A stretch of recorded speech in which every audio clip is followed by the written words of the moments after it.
Item ಯಾವುದೇ ಇರಲಿ try ಮಾಡಿ ಆಚಿ ಚಿಕನ್ ಮಸಾಲಾ. ಗದಗ ನಗರದ ಶಿವಾನಂದ ಬೃಹನ್ಮಠದ ರಥೋತ್ಸವ ಅದ್ದೂರಿಯಾಗಿ ನಡೆದಿದೆ.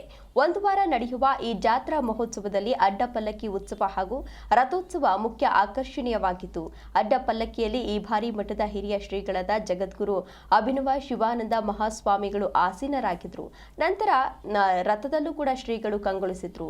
ಭಜನೆ, ಡೆಲ್ಲಮೇಳ, ಜಗ್ಗಲಿಗೆ ಸೇರಿದಂತೆ ಅನೇಕ ವಾದ್ಯ ತಂಡಗಳು ಮೆರವಣಿಗೆಯಲ್ಲಿ ಮೆರಗನ್ನ ನೀಡುವಂತಿದ್ದವು. 3 ದಿನ ಸದ್ಧರ್ಮ ಪರಿಷತ್ ಮಹಾಶಿವರಾತ್ರಿ ಅಡ್ಡಪಲ್ಲಕ್ಕಿ ಉತ್ಸವದ ಜೊತೆ ಅದ್ದೂರಿ ಮಹಾರಥೋತ್ಸವ ಈಗಾಗಲೇ ನಡೆದಿದೆ. ಈ ಮಠದ ಜಾತ್ರೆಗೆ ಗದಗ ಅಷ್ಟೇ ಅಲ್ಲ, ಅಕ್ಕಪಕ್ಕದ ಜಿಲ್ಲೆ ಹಾಗೂ ಹೊರರಾಜ್ಯದಿಂದಲೂ ಕೂಡ ಅಪಾರ ಭಕ್ತರು ಆಗಮಿಸಿದರು. ಈ ಜಾತ್ರೆ ಸರ್ವಧರ್ಮಗಳ ಸಮನ್ವಯದ ಜಾತ್ರೆ. ನಮ್ಮ ಈ ಶಿವಾನಂದ ಮಠದ ಜಾತ್ರೆಯಲ್ಲಿ ಜಾತಿ, ಕುಲ, ಗೋತ್ರ ಯಾವು ಕೂಡ ಇಲ್ಲದೇ ಸರ್ವ ಸಮಾನತೆಯನ್ನು ಸಾರಬೇಕಂತ ಬಸವಣ್ಣನವರ ಒಂದು ಪಂಕ್ತಿಯನ್ನು ನಾವು ಅಳವಡಿಸ್ತಾ ಇದ್ದೇವೆ. ಅದಕ್ಕಾಗಿ ಇವನಾರವ ಇವನಾರವ ಇವನಾರವ ಎಂದೆನಿಸುವರಯ್ಯ, ಇವ ನಮ್ಮವ ಇವ ನಮ್ಮವ ಇವ ನಮ್ಮ ಮನೆ ಮಗನೆಂದೆನಿಸಯ್ಯ ಕೂಡಲ ಸಂಗಮ ದೇವ ಅನ್ನುವಂಥ ರೀತಿಯಲ್ಲಿ ಸರ್ವ ಜಾತಿಯರು ಸರ್ವ ಗ್ರಾಮಗಳಿಂದ ಬಂದು ಸ್ವತಃ ತಾವೇ ನಿಂತು ಒಗ್ಗಟ್ಟಿನಿಂದ ಈ ಜಾತ್ರೆಯನ್ನು ಈ ವರ್ಷ ಮಾಡ್ತಾ ಇದ್ದಾರೆ.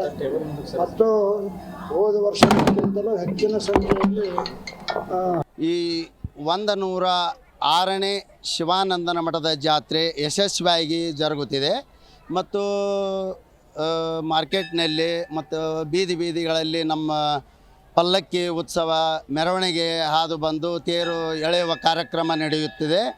ಮತ್ತು ಈ ಮಠಕ್ಕೆ ಸಾಕಷ್ಟು ಭಕ್ತರು ಅಂತರ ಜಿಲ್ಲೆಯಿಂದ ಎಲ್ಲ ಕಡೆಯಿಂದನೂ ಬರುತ್ತಿದ್ದಾರೆ. ಸಾಕಷ್ಟು ಶಾಖಾ ಮಠಗಳು ಇವೆ ನಮ್ಮ.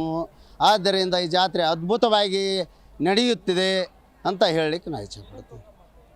ಈ 106ನೇ ಶಿವಾನಂದನ ಮಠದ ಜಾತ್ರೆ ಯಶಸ್ವಿಯಾಗಿ ಜರುಗುತ್ತಿದೆ.